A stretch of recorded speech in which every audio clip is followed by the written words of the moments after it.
Hello दोस्तों, welcome to civil मंत्रा। मैं हूं अनुपम। हम दोस्तों डिस्कस कर रहे हैं मैथमेटिक्स सेकंड, जो दोस्तों हमारा कॉमन है ऑल ब्रांच के लिए बीटेक फर्स्ट ईयर में। ये हमारा मैथमेटिक्स जो सेकंड है कॉमन हमारा सब्जेक्ट होता है बीटेक फर्स्ट ईयर पे। तो उसपे हम बात कर रहे हैं अभी यूनिट 1 की।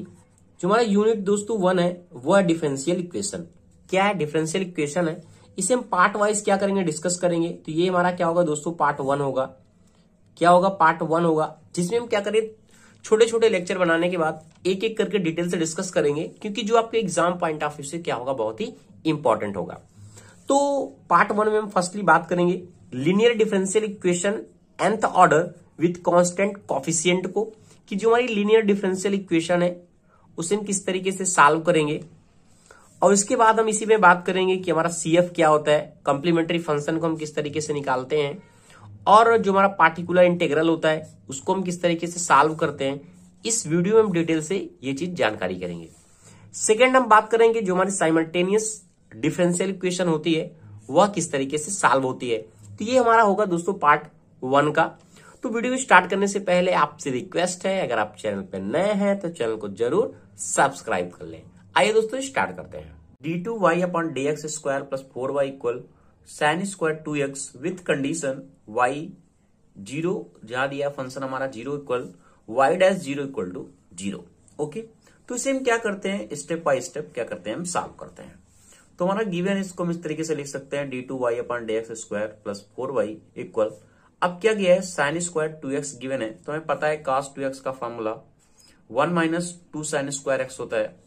इस तरीके से यहाँ पे 2 गिवन है, तो इस तरीके से हम इसको क्या कर सकते हैं, कन्वर्ट कर सकते हैं, और sin स्क्वायर 2x को हम इतना लिख सकते हैं। तो यहाँ पे मैंने लिख दिया 1/2 माइनस cos 4x/2। ओके, ये हमारा यहां तक सॉल्व हो गया। इसके बाद हमें क्या करना होता है, एक्सिलरी इक्वेशन को बनाना होता है। एक्सिलरी इक्वेशन हम क्या करेंगे, फाइंड करेंगे। एक्सिलरी इक्वेशन को फाइंड करने के लिए क्या करते हैं, ये जो हमारा टर्म डिफरेंशिएट का गिवन है इसको हम क्या करते हैं, डी के टर्म से एम के टर्म में कन्वर्ट करते हैं। यानी अगर ये स्क्वायर में है यानी डी इक्वल टू हम लिख सकते हैं एम, यहां तो डबल है डिफरेंशिएट, तो हम लिख देंगे एम स्क्वायर प्लस यहां 4y है, 4y y के टर्म में से, इसलिए ये क्या है, एक सिंगल टर्म में लिया गया है, इसलिए इसको हम क्या करेंगे, 4 लिखेंगे। इस टर्म से हमें कोई मतलब नहीं है, इसलिए हमने 0 लिख दिया। ये हमारा क्या एक्सिलरी इक्वेशन एक तरीके से। अब हम इसका वैल्यू को फाइंड करेंगे, तो m इक्वल टू क्या होगा, +-2 एक्सपोनेंशियली फॉर्म में हमारा फाइंड होगा। ठीक है, 2i इतना हमें फाइंड हो गया। ठीक है, क्योंकि m square equal to -4i आएगा और ये रूट में है, तो +-2i इतना हमारा m का वैल्यू क्या हुआ, फाइंड हुआ। तो नेक्स्ट स्टेप होता है इसे कि हमारा इसका कंप्लीमेंट्री फंक्शन किस तरीके से फाइंड होगा। ठीक है, अब अगर इस तरीके का हमारा टर्म कोई गिवन है जो ai के रूप में है, जैसे m इक्वल टू अगर ai के रूप में है, एक एक स्टेप दोस्तों देखते जाइएगा ध्यान से, जो जो इंपॉर्टेंट होंगे मैं डिस्कस करूंगा स्टेप बाय स्टेप, जहां आपको इंपॉर्टेंट होगा फॉर्मूला कोई यूज होगा। तो यहाँ पे m इक्वल टू ai के रूप में एक तरीके से है हमारा। तो यहाँ इस तरीके से इक्वेशन अगर हमारी आती है, तो जो हमारा कॉम्प्लीमेंट्री फंक्शन निकल के आता है उसे हम लिखते हैं C1 cos ax + C2 sin ax। Okay, ये हमारा क्या है, एक इंपॉर्टेंट फॉर्मूला बन जाता है यहां से, कि इस तरीके से हम क्या कर सकते हैं, इसको लिखते हैं। ठीक है, तो हमारा ax के रूप में है, तो इसे क्या लिख सकते हैं, C1। अब cos ax की जगह हमारा क्या है, 2 है, तो 2x लिख सकते हैं इसको, और ये हमारा हो गया C2 sin 2x। ओके, यहां तक आपको कोई भी प्रॉब्लम नहीं होगी। यानी ये हमारा क्या आ गया, कंप्लीमेंट्री फंक्शन आ गया। नेक्स्ट हमारा स्टेप होता है कि इसका पार्टिकुलर इंटीग्रल क्या फाइंड होगा, क्योंकि अगर इस तरीके से इक्वेशन आती है तो क्या होता है, हम CF को फाइंड करते हैं और PI को फाइंड करते हैं, दोनों को एक साथ कॉम्बिनेशन कर देते हैं, तो हमारा पूरा सोल्यूशन मिल जाता है। तो यहां से हम क्या करेंगे, PI को फाइंड करेंगे। अगर हमें PI को फाइंड करना है तो हमारा क्या होता है, कोई भी इक्वेशन है जनरली तो e⁴ax के रूप में है, तो उसको हम क्या करते हैं, FD के टर्म में रखते हैं। ये हमारा क्या होता है, PI फाइंड करने का रूल होता है एक तरीके से। जो जो नए नए इंफॉर्मेशन आएगी दोस्तों रिलेटेड, इस तरीके से मैं बताता चलूंगा। तो अब क्या है, जो हमारा फंक्शन है वो इस टाइप में गिवन है, ये हमारा है। ठीक है, y इक्वल टू जो 0 के टर्म पे है, तुम क्या लिखेंगे 1/m है, ये क्या हो जाएगा d स्क्वायर प्लस 4। जहां जहां m होता है वहां वहां हम क्या d को टर्म यहां पे डिनोट करते हैं, ठीक है। तो ये हो गया। इसके बाद हम क्या लिखेंगे, साइन स्क्वायर 2x है, इसे हम क्या लिख दिया साइन स्क्वायर 2x। ओके, अब क्या करेंगे, पीआई को हम क्या करेंगे, सॉल्व करेंगे। तो यहां से क्या हुआ, इसको हम अभी एक टर्म में लिख देता हूं जो हमने बनाया था अभी, ये वाला। तो इसको हम क्या लिख सकते हैं, 1/2 डायरेक्ट लिख सकते हैं, और ये हो जाएगा d square plus 4 1 minus cos 4x। Okay okay, यहां तक आपको कोई भी प्रॉब्लम नहीं हुई होगी। अब इसको क्या करो, एक एक टर्म में अलग अलग कर लो, 1/2। अब ये क्या है, एक तरीके से 1 का टर्म है, सिंगल टर्म है, तो इसे हम क्या करेंगे, e की पावर x के रूप में रखेंगे।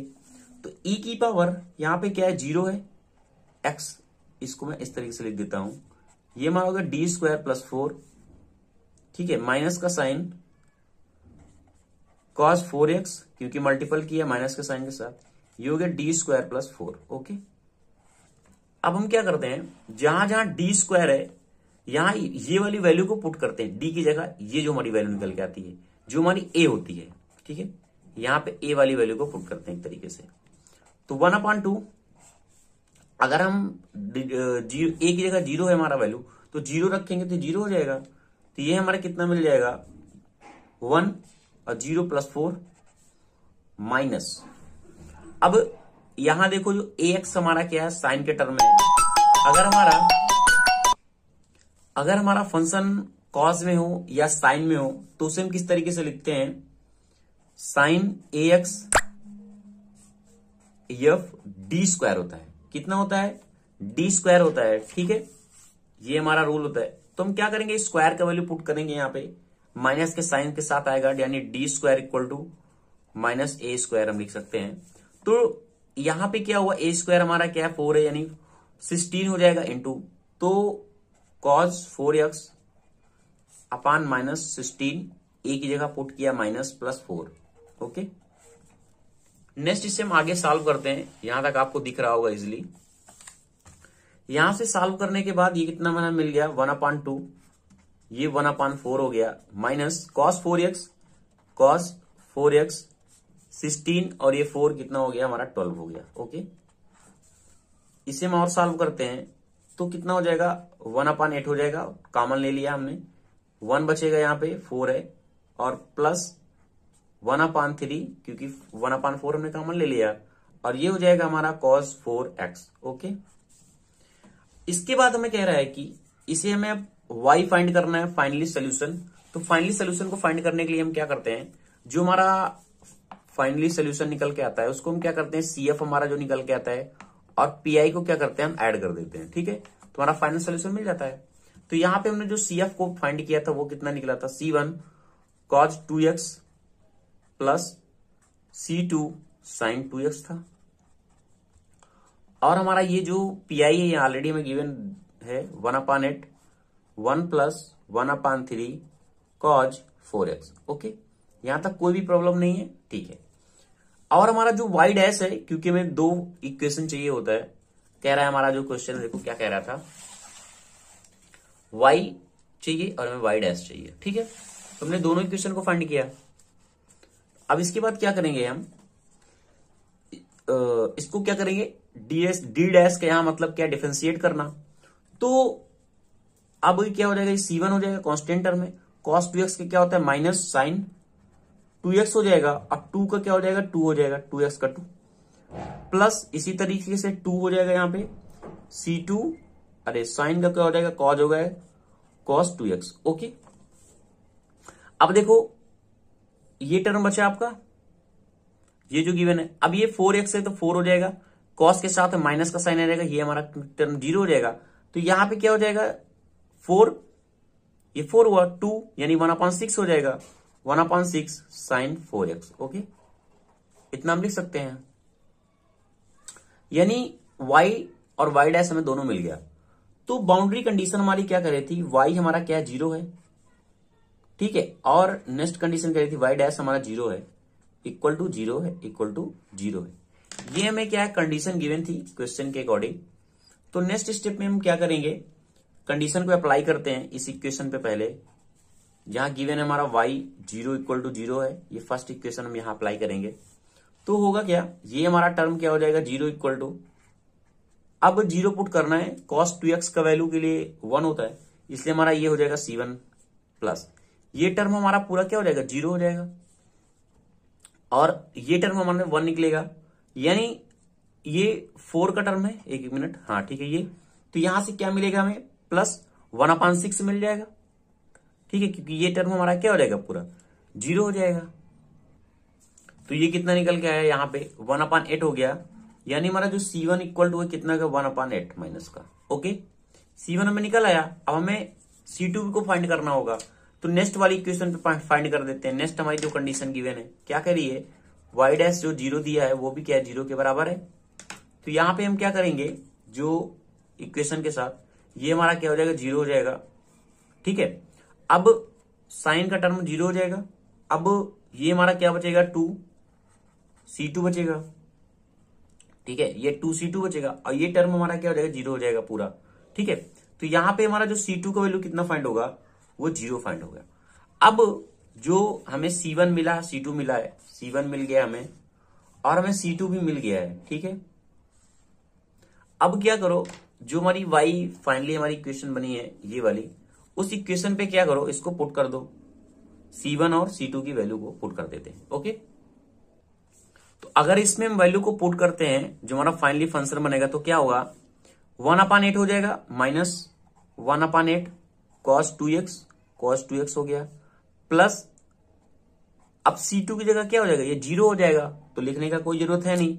अब ये हमारा क्या हो जाएगा, 1/8 1 प्लस 1/3 cos 4x। तो ये दोस्तों हमारा फाइनल आंसर हो गया कि इस तरीके की इक्वेशन जब हमारी आएगी तो हम उसे क्या करेंगे, कैसे सॉल्व करेंगे। तो thank you watching this video दोस्तों। अगर आपको वीडियो अच्छा लगा है, समझ में आया है, तो प्लीज दोस्तों चैनल को लाइक करें, शेयर करें और कमेंट करें। तो देखते हैं कि हमारा जो इस तरीके से हमारा जो क्वेश्चन आता है, किस तरीके से हम सॉल्व करेंगे। तो हमारा क्वेश्चन गिवन है d2 x अपान dt square plus 9x equal cos 3t। इसी क्या करना है, हमें सॉल्व करना है।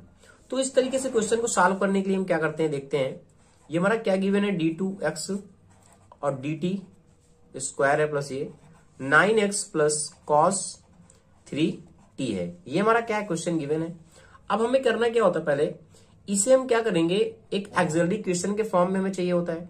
तो ये क्या है, डबल हमारा डिफरेंशिएशन को शो कर रहा है, तो हम इसको इस तरीके से लिख सकते हैं, dt d square plus 9 bracket हमारा ये x के लिए आएगा, और हम क्या लिख सकते हैं, cos 3t।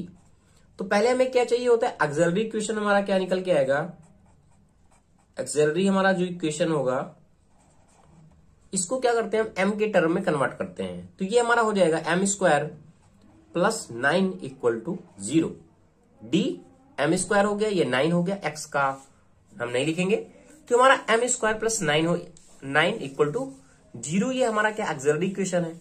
अगर इसे हम सॉल्व करते हैं तो हमारा क्या होगा, m स्क्वायर इक्वल टू क्या होगा, -9 होगा। तो m की वैल्यू को अगर हम फाइंड करें तो +-3 i आएगा। ये हमारा क्या है, ये m का वैल्यू हमें यहां से फाइंड होगा, ये हमारा m का वैल्यू है। अब हमें करना क्या होता है, फर्स्टली कि हमारा जो कंप्लीमेंट्री फंक्शन होगा वह क्या होगा। अगर इस तरीके से इक्वेशन हमारी आती है, मैंने इसके पहले ही बताया था, अगर हमारा कोई a और i के रूप में फॉर्म में है, तो जो हमारा इक्वेशन बनता है उस पे वो हमारा जो CF यानी कॉम्प्लीमेंट्री फंक्शन आता है, अगर इस तरीके से हमें एक्सिलरी इक्वेशन फाइंड होता है, यानी सोल्यूशन हमारा मिलता है, तो हमारा क्या होता है, C1 cos ax plus C2 sin ax। ये दोस्तों ऑलरेडी फॉर्मूला मैंने कई बार आपको बताया है, फिर भी जो जो इंपॉर्टेंट फॉर्मूला होंगे मैं आपको बताते रहूंगा। ओके, तो इस तरीके से हमारा फंक्शन गिवन है, तो हम किसको क्या लिख सकते हैं, जो हमारा कंप्लीमेंट्री फंक्शन बनेगा उसको लिख सकते हैं C1 cos। अब देखो a की जगह पे क्या है, 3 है, यानी इसको हम 3x लिख सकते हैं, यानी 3 यहाँ t के टर्म है, तो इसको हमने 3t लिख दिया, plus C2 sign 3t। Okay, यानी हमारा जो कंप्लीमेंट्री फंक्शन है वो हमें यहां से मिल गया। अब हमें कोई भी क्वेश्चन को सॉल्व करने के लिए हमें क्या चाहिए होता है, जो हमारा सोल्यूशन फाइनली बनेगा वो हमारा बनेगा कि हमारा कंप्लीमेंट्री फंक्शन कितना आया और पार्टिकुलर जो हमारा इंटीग्रल है वो कितना आएगा। ठीक है, तभी हमारा क्वेश्चन पूरा सॉल्व होता है। यक्स के टर्म में है तो हमने यक्स लिख दिया। तो हम देखते हैं अब इसके बाद कि हमारा जो पीआई निकल के आएगा पार्टिकुलर इंटीग्रल वो क्या होगा। अब देखो, जब इस तरीके से हमारा पार्टिकुलर इंटीग्रल गिवन है, क्या है 1/, क्या होता है डी स्क्वायर होता है। ठीक है, तो क्या गिवन है हमारा, ये गिवन है डी स्क्वायर प्लस 9, तो हमने लिख दिया डी स्क्वायर प्लस 9, और ये cos 3t है, ये हम लिख दिया cos 3t। अब आपको मैंने एक रूल बताया था, अगर हमारा कोई जो हमारा फंक्शन है इस तरीके से गिवन है, साइन या cos के टर्म में है, तो हम किस तरीके से फाइंड करेंगे। तो हम देखते क्या है यहाँ पे, अगर हम यहाँ d का वैल्यू को पहले फाइंड करें, यानी अगर हमारा फंक्शन गिवन है पीआई हमारा cos या साइन के टर्म में है, cos ax है मान लिया मैंने, ठीक है, और अपान एफ डी स्क्वायर है, तो हम क्या करेंगे, जहां पे हमारा डी स्क्वायर होगा वहां हम कन्वर्ट करते हैं माइनस ए स्क्वायर, यानी इसकी वैल्यू को हम क्या करते हैं, पुट करते हैं कंटिन्यू, अगर हमारा नॉट इक्वल टू 0 के लिए। ठीक है, तो अगर हम देखो यहां से 3 का वैल्यू पुट करेंगे तो ये टर्म हमारा क्या हो जाएगा, 0 हो जाएगा, यानी इक्वेशन 0 हो जाएगी, तो सेटिस्फाई नहीं करेगी। अगर 0 हो जाता है तो क्या करेंगे, जो हमारा ये नीचे का फंक्शन है इसको हम क्या करते हैं, डिफरेंशिएट करते हैं, अब एक कांस्टेंट टर्म के साथ, यानी a लगा हुआ है तो a, अब t के टर्म है तो हम t लगाएंगे। कहने का मतलब, अब हमने क्या किया, डी स्क्वायर है, 3 रखेंगे माइनस 3, यहां से तो 9 0 हो जाएगा ये। ठीक है, तब ये 0 हो जाएगा तो हम करेंगे क्या, जो हमारा cos 3t है, cos 3 एड इज रहेगा, और एक फंक्शन हमारा ऐड लग जाएगा t, इस तरीके से हम लगाएंगे इसको t, यानी अगर आपको फॉर्मूला में बताऊं, इससे हमारा ये है पीआई गिवन है साइन ax के रूप में है, तो हम करेंगे क्या, और ये एफ डी स्क्वायर है। ठीक है, तो क्या होता है, एक्स हमने एक कांस्टेंट टर्म लगाया, ये साइन ax हो जाएगा, और यहां पे क्या होगा, एफ डैश हो जाएगा, एक बार डिफरेंशिएट करेंगे माइनस ए स्क्वायर। ओके, वही मैं यहां बता रहा हूं आपको, यहां पे क्या हो जाएगा, टी हो जाएगा, 1/d स्क्वायर है, ये कितना हो जाएगा 2d हो जाएगा, और ये हमारा हो जाएगा cos 3t। ओके, यहां तक कोई भी प्रॉब्लम नहीं है। अब इसका आगे सोल्यूशन हम यहां करते हैं। देखो cos 3t है, अगर इसको हम देखें sin 3t हो जाएगा इसका डिफरेंशिएट, तो t/2 1/d cos 3t है। ठीक है, तो 1/d अगर cos 3t है तो क्या हो जाएगा, sin 3t हो जाएगा, sin 3t/3 हो जाएगा। ठीक है, 3 हो जाएगा, क्योंकि ये क्या है 1/d है, तो इंटीग्रेशन के टर्म में कन्वर्ट हो गया हमारा, तो ये 3t निकल के आएगा यहां से, और ये हमारा कितना निकल के आएगा, t/6 sin 3t। ओके, यानी जो हमारा पीआई है पार्टिकुलर इंटीग्रल भी हमें यहां से मिल गया। अब हमें कंप्लीट अगर हम सोल्यूशन देखें, ये हमारा क्या एक्स हमारा कंप्लीट सोल्यूशन दिखा रहा है कि हमारा जो कंप्लीट सोल्यूशन होगा वो क्या होगा, कंप्लीट सोल्यूशन हमारा क्या निकल के आएगा। तो अगर हम कंप्लीट सोल्यूशन की बात करें तो हमारा कंप्लीट सोल्यूशन होता है कि हमारा कॉम्प्लीमेंट्री फंक्शन हमारा कितना है, सीएफ कितना आया और प्लस पीआई कितना आया है, यानी पार्टिकुलर इंटीग्रल। तो सीएफ हमने फाइंड किया था यहां पे ये वाला, तुम्हारा कितना है, C1 है, cos 3t है, plus C2 sin 3t, plus pi कितना आया t/6 और sin 3t। तो ये दोस्तों हमारा हो गया फाइनल आंसर। ओके, अगर कभी इसके आगे भी गिवन होता है, कुछ कंडीशन गिवन है, तो वहां हम क्या करते हैं, C1 का और C2 का वैल्यू निकालते हैं और उसको पुट करते हैं, तो थोड़ा और सॉल्व करना पड़ता है। बाकी जो हमारा मेन फंक्शन होता है कंप्लीट सोल्यूशन के लिए, वो हम CF प्लस पीआई को फाइंड करना होता है। तो दोस्तों thank you watching this video. दोस्तों अगर आपको ये प्रॉब्लम अच्छी लगी है तो प्लीज दोस्तों चैनल को लाइक करें, शेयर करें और कमेंट करें। तरीके से इसको सॉल्व करेंगे। हमारा क्वेश्चन गिवन है d2y/d x square minus 2 dy/dx plus y equal x e की पावर x, और ये हमारा क्या है cos x, ये गिवन है। तो फर्स्टली हम क्या करते हैं, हमें फाइंड करना होता है कि हमारा जो एक्सिलरी इक्वेशन है वो क्या बनेगा, एक्सिलरी इक्वेशन। तो एक्सिलरी इक्वेशन को क्या करते हैं हम, m के रूप में चेंज करते हैं, तो m स्क्वायर हो जाएगा minus 2m 2m plus 1 equal to 0। Okay, तो हम क्या लिख सकते हैं इसे, m माइनस 1 का होल स्क्वायर, क्योंकि a square plus b square और माइनस 2ab इक्वल टू 0। अगर हम देखिए यहाँ m का वैल्यू क्या होगा, 1 और 1 निकल के आएगा, क्योंकि स्क्वायर है यानी दो रूट में फाइंड हो गई। अब जो m और m का वैल्यू फाइंड हुआ है 1 और 1, ये क्या है, एक तरीके का हमारा एक ऐसा इक्वेशन है, रियल है और हमारा क्या इक्वल है, रियल और इक्वल है। तो जब एक्सिलरी इक्वेशन का हमारा जो निकल के आता है इक्वेशन कोई रियल और इक्वल की कंडीशन होती है, तो हमारा जो CF फाइंड होता है, कॉम्प्लीमेंट्री फंक्शन फाइंड होता है, वो मैंने आपको बताया था। अगर हमारा कंडीशन गिवन है कि m1 m2 या फिर n हमारा m के बराबर है यानी इक्वल है और रियल है, तो हमारा जो कॉम्प्लीमेंट्री फंक्शन होता है वो क्या होता है, c1 c2x plus c3 x square या c की पावर n, cn यानी x की power n equal to e की पावर m x होता है। ये मैंने आपको कंडीशन ऑलरेडी पहले ही बताया था कि जब CF को हम किस तरीके से फाइंड करते हैं। तो यहाँ पे कुछ ऐसी कंडीशन बन रही है, तो इसको हम क्या करेंगे, जो हमारा कॉम्प्लीमेंट्री फंक्शन निकलेगा वो क्या होगा, c1 होगा, c2 होगा और x होगा, और क्या होगा, e की पावर x होगा। यानी हमें CF मिल गया है। और कोई भी डिफरेंशियल इक्वेशन अगर हमारा इस तरह गिवन है तो कंप्लीट कब वो सॉल्व होगा, y इक्वल टू अगर हमें CF फाइंड हो जाए प्लस PI हमें फाइंड हो जाए, तो हमें पता चल जाएगा कि हमारा डिफरेंशियल इक्वेशन का पूरा सोल्यूशन क्या है। तो हम PI को फाइंड करते हैं यानी पार्टिकुलर इंटीग्रल को फाइंड करते हैं, तो क्या हो जाएगा 1 d स्क्वायर, इसको हम क्या लिखेंगे d square minus 2d plus 1 e की पावर x, ये हमारा जो है e की पावर x है, और इसे हम लिख देते हैं x cos x। यही हमारा क्वेश्चन गिवन है। तो नेक्स्ट स्टेप में हम देखें, अगर हम इस इक्वेशन को लिखना चाहें तो कुछ इस तरीके से लिख सकते हैं। यहां हम लिख दिया e की power x upon d plus 1 का whole square minus 2 d plus 1 minus 1। इसी को मैंने क्या किया, इस टर्म में लिख दिया है, और ये क्या हो जाएगा, ये हो जाएगा x और हो जाएगा cos x।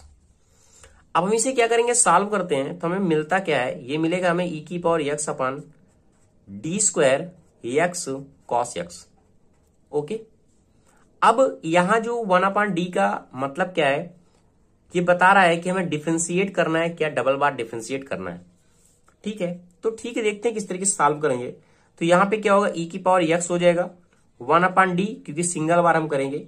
ये हमारा का x cos x है, तो हमारा क्या हो जाएगा, यहाँ पे हो जाएगा x sin x पहले के लिए, क्योंकि cos के लिए हमने किया तो sin x हो गया। अब प्लस का साइन, x का क्या होता है, ये 1 होता है, तो cos x हो जाएगा, ये हमारा cos x हो गया। ठीक है, सेकेंड फिर 1 अपान d है, फिर अगेन हम इसको करते हैं इक्वेशन को, तो क्या हो जाएगा, x का करेंगे तो cos x होगा माइनस cos x, तो x माइनस cos x हो जाएगा, प्लस x का 1 हो गया, sin x हो गया, और ये cos x जो है ये हमारा क्या sin के टर्म में जाएगा, तो प्लस sin x हो जाएगा, यानी sin x का cos x। ये हमारा सोल्यूशन मिल गया।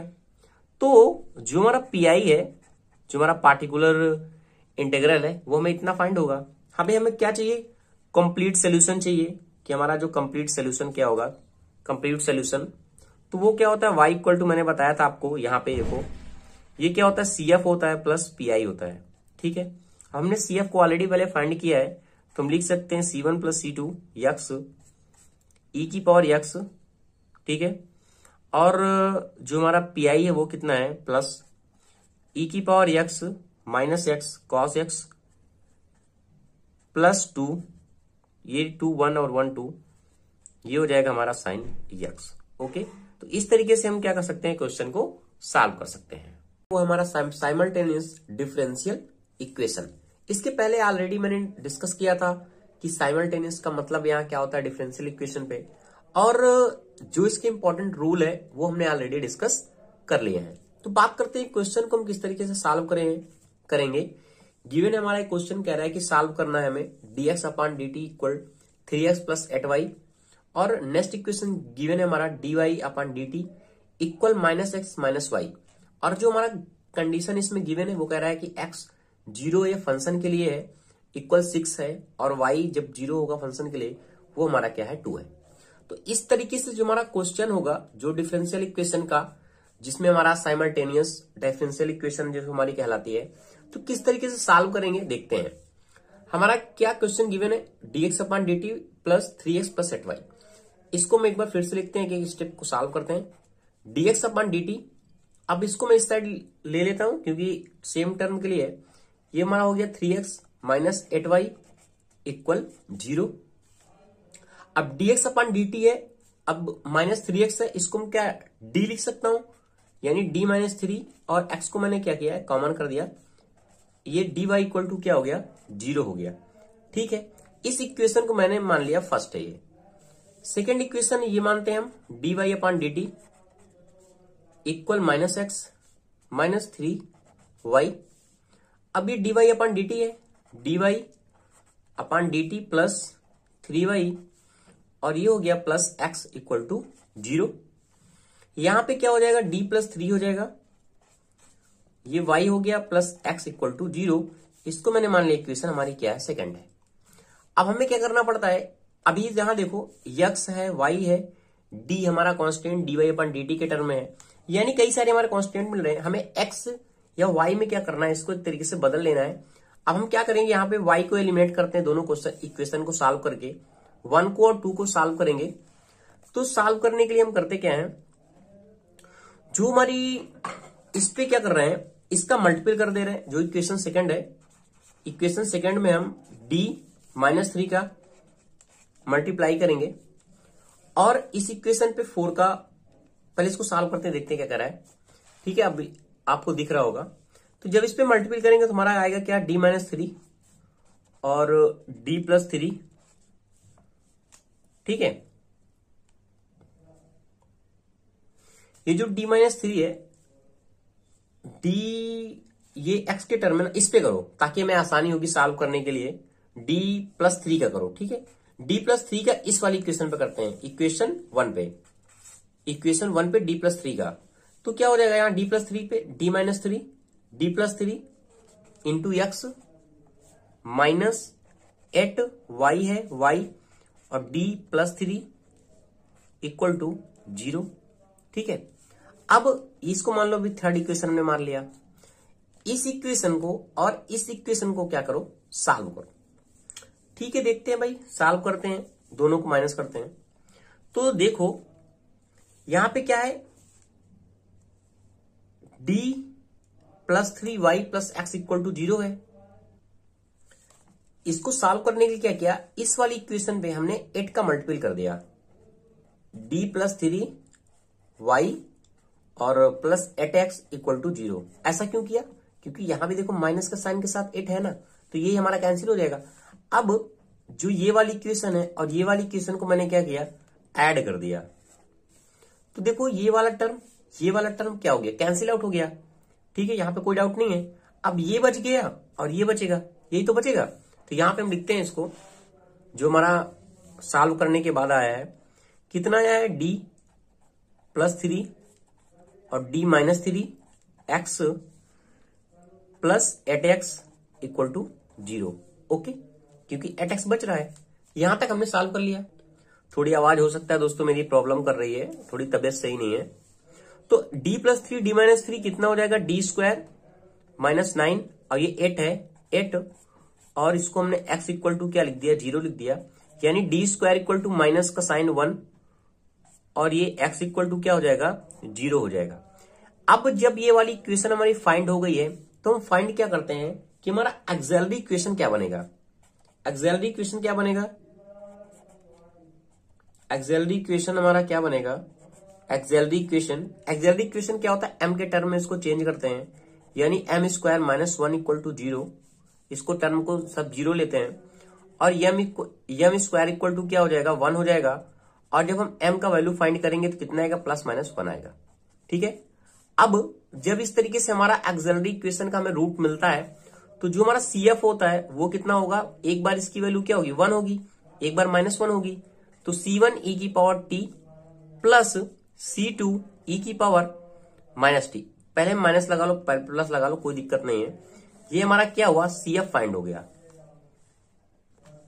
ठीक है, ये हमारा क्या है, CF फाइंड हुआ है, कंप्लीमेंट्री फंक्शन फाइंड हुआ है। एक बात बता दूं, जब भी डिफरेंशियल इक्वेशन को हम सॉल्व करेंगे तो जो कंप्लीट सोल्यूशन हमारा होगा वो क्या होगा, CF प्लस PI को मिला के होगा। ठीक है, ये आपको याद रखना है। तो हमने CF को तो फाइंड कर लिया, अब हमारा जो PI हो गया, जैसे पार्टिकुलर इंटीग्रल कहते हैं, वो क्या है, इक्वल टू 0 के बराबर है, क्योंकि यहां पे हमें क्या है, 0 मिला है। तो जो हमारा पार्टिकुलर इंटीग्रल है वो हमारा 0 हो जाएगा, क्योंकि यहां पे क्या है, 0 आया हुआ है। ठीक है, अगर कोई कांस्टेंट टर्म आता या फिर कुछ आता तो यहां पे हम लेके उसको चलते सॉल्व करते, बट यहां पे हमें 0 मिला है, तो हमारा जो PI होगा वह 0 होगा। ओके, देखो अब हमारा ये कैसा है, साइमल्टेनियस है, यानी एक x का टर्म है, एक y का टर्म है। यानी अगर हम देखें तुम्हारा जो ये फंक्शन फाइंड हुआ है ये x के लिए फाइंड हुआ है अभी, यानी हम लिख सकते हैं इसको x equal to C1 e की पावर माइनस टी और प्लस C2 e की पावर टी। ये हमारा x फाइंड हुआ है। अब हमें y को टर्म को फाइंड करने के लिए एक रिलेशन फाइंड करना पड़ेगा। यहां से किसी भी इक्वेशन को हम लेंगे जो हम सॉल्व कर सकते हैं। तो मैंने ले लिया इस वाली इक्वेशन को, मैं ले लेता हूं 1 को। तो यहां पे क्या है, d-3 है और x है माइनस 8y है इक्वल टू 0 है। क्यों इसको लिया, क्योंकि x हमें पता है हमें क्या निकालना है, y निकालना है। ठीक है, तो हम इसको इस तरीके से लिख सकते हैं d-3 x equal to 8y। अब देखो d-3 है, x इक्वल टू 8y है ना, तो एक बार इसको इस तरह लिख देता हूं, 8y equal to d-3x। Okay, यानी इसका मतलब क्या है, ये है ना, इसका d के साथ यानी dx अपन dt कह रहा है, और ये क्या है, -3x कह रहा है। यही तो मतलब है ना d का। अब हमने x तो फाइंड कर लिया था, यहां पे हम dx अपन dt भी फाइंड कर सकते हैं ना, तो dx अपन dt भी दोस्तों फाइंड कर लो। यहीं पे क्या दिक्कत आ रही है, माइनस का t है, माइनस का साइन आ जाएगा, C1 e की पावर माइनस टी हो जाएगा, और ये हो जाएगा C2 e की पावर टी। ये तो दोस्तों हमें dx अपन dt भी यहां से मिल गया। इक्वेशन को सॉल्व करते हैं, 8y dx अपन dt की वैल्यू यहां पे लेते हैं -C1 e की power minus t plus C2 e की पावर टी -3। अब -3x का वैल्यू क्या है, ये वाला है, यहां पे रख दिया C1 e की power minus t plus C2 e की पावर टी। ओके, इसको सॉल्व करते हैं, 8y इक्वल टू ये क्या हो जाएगा, -C1 e की power minus t plus C2 e की पावर टी, माइनस का साइन हो जाएगा 3C1 e की पावर माइनस टी, और ये माइनस और माइनस माइनस रहेगा 3C2 e की पावर टी। अब देखो क्या कुछ कैंसिल हो रहा है, कुछ हमें क्या मिल रहा है यहां से। अब देखें अगर ये वाला टर्म, ये भी माइनस का साइन है, ये भी माइनस का साइन है, तो माइनस का 4 हो जाएगा, C1 e की पावर माइनस टी हो जाएगा। यहां तक हमने सॉल्व कर लिया। अब ये देखो ये क्या है, माइनस का साइन के साथ क्या हो जाएगा, 2C2 e की पावर टी। ये हमारा क्या 8y इक्वल टू आया है। हमें निकालना क्या है, y निकालना है। y इक्वल टू जब इसको सॉल्व करेंगे तो 4/8 आएगा, जो सॉल्व करने के बाद 1/2 बचेगा। 1/2 यानी हाफ होता है, तो माइनस का 0.5 लिख सकते हैं इसको, C1 e की पावर माइनस टी। अब माइनस ये क्या हो जाएगा, 1/4 हो गया, यानी 0.25 हो जाएगा, और ये C2 हो गया, e की पावर टी हो गया। यानी हमें x और y दोनों मिल गए हैं। ओके, यहां तक आपको कोई भी प्रॉब्लम नहीं हुई होगी। तो दोस्तों अगर आपको वीडियो अच्छा लग रहा है तो प्लीज दोस्तों लाइक शेयर कमेंट आप जरूर करें। अब देखो इसके बाद हमें गिवन क्या है कि x हमारा 0 है, y 0 है, इसीलिए हमने x का और y का फंक्शन फाइंड किया था, जो हमें x का मिल गया है और ये y का मिल गया है। इस वैल्यू को क्या करते हैं, सेटिस्फाई कराते हैं। देखो यहां पे अब क्या गिवन है हमारा, x हमारा क्या है 0 है, तब हमारा 6 मिलेगा, और x का फंक्शन हमारा क्या है, x equal to C1 e की power minus t plus C2 e की पावर टी। ठीक है, अब रखो x इक्वल टू 6 मैंने रख दिया। अब यहां पे क्या होगा, C1 मिलेगा, क्योंकि माइनस का साइन सब 1 हो जाएगा, और ये C2 मिलेगा, यानी एक ये फाइंड हो गया। अभी तो वैल्यू हमें मिली नहीं C1 और C2 की। अब y के लिए देखते हैं, y के लिए क्या है, y हमारा जब 0 होता है तो -2 है। अब y के लिए हमें फंक्शन क्या मिला था, y equal to 0.5 C1 e की power minus t minus 0.25 C2 e की power t. Okay, y -2 given है, -2। अब ये 0.5 है, 0.5 C1 e की पावर माइनस सॉरी ये माइनस क्या हो जाएगा 1 हो जाएगा और ये 0.25 C2 हो जाएगा। ठीक है, इसको और इसको सॉल्व करने के लिए मैंने किया क्या, ये 0.5 है ना, इसको मैंने यहां पे मल्टीपल कर दिया दोनों पे, तो 0.5 का जब मल्टीपल करेंगे 3 आएगा और ये 0.5 C1 हो जाएगा और ये कितना हो जाएगा 0.5 C2 हो जाएगा। ठीक है, इस इक्वेशन को और इस इक्वेशन को ये माइनस का साइन के साथ हुआ था, माइनस का साइन है। ठीक है, अब देखो अगर दोनों को हम ऐड करते हैं, ठीक है, जब इसको हम ऐड करेंगे तो होगा क्या, ये वाला टर्म और ये वाला टर्म कैंसिल आउट हो जाएगा, तो ये वाला टर्म मैंने यहीं से काट दिया। अब ये 3 - 2 मैंने कर दिया और ये कितना हो जाएगा 0.5 C2 हो जाएगा प्लस, यानी प्लस का मतलब माइनस रहेगा साइन के साथ में, 0.25 C2 हो जाएगा। ये 1 हुआ, अब 0.25 हो जाएगा, 0.5 C2 हो जाएगा। अब इसका मतलब क्या होता है 1/4 होता है C2 1, यानी C2 इक्वल टू कितना मिल गया हमें 4 मिल गया। ठीक है, अब देखो इस वाली इक्वेशन को हम क्या करते हैं यहां पुट कर दें, तो यानी C1 हमें कितना मिल जाएगा, C1 हमें 6 मिल जाएगा, अरे सॉरी 2 मिल जाएगा। ठीक है, यहां से हमने C1 को फाइंड कर लिया, C2 को फाइंड कर लिया। अब हमारी इस इक्वेशन पे क्या करना है, पुट कर देना है, हमें दोनों जो हमारा सोल्यूशन है मिल जाएगा डिफरेंशियल इक्वेशन का। तो x इक्वल टू कितना हो जाएगा, C1 की वैल्यू रखो 2 e की पावर माइनस t इस वाली इक्वेशन पे पहले, C2 कितना है, C2 हमारा 4 है, 4 हो जाएगा, e की पावर t हो जाएगा। यानी फाइनली एक हमें सोल्यूशन यहाँ पे मिल गया है जो हमारा इक्वेशन का था, ये वाला मिल गया है। इसके बाद y के लिए ये भी हमें देखना है, तो y के लिए पुट करो c क्या है ये, इसको क्या लिख सकते हैं हम 1/2 लिख सकते हैं, 1/2। तो सॉल्व करेंगे 2 C1 यानी कैंसिल आउट, e की पावर t बचेगा, e की पावर माइनस का साइन के साथ t हो गया। ठीक है, क्योंकि इतना तो बचेगा, माइनस का साइन है ना, माइनस का साइन। अब देखो क्या है, माइनस का साइन है, अब ये 4 कह रहा है, 0.25 का मतलब क्या होता है 4 होता है, 1/4 होता है, 4 की वैल्यू जाएगी तो 4 हो जाएगा, यानी ये भी हमें क्या मिल गया e की पावर t मिल गया। यानी ये दोस्तों हमारा क्या हो गया, फाइनल आंसर हो गया जो हम क्या करते हैं सॉल्व करना चाह रहे थे। तो आपको आशा करता हूं समझ में आया होगा कि हमारा जो साइमल्टेनियस इक्वेशन अगर आती है डिफरेंशियल इक्वेशन के लिए सॉल्व करने के लिए हम उसे किस तरीके से सॉल्व करेंगे। Thank you watching this video दोस्तों। अगर आपको वीडियो अच्छा लगा है तो प्लीज दोस्तों चैनल को लाइक शेयर कमेंट आप जरूर करें।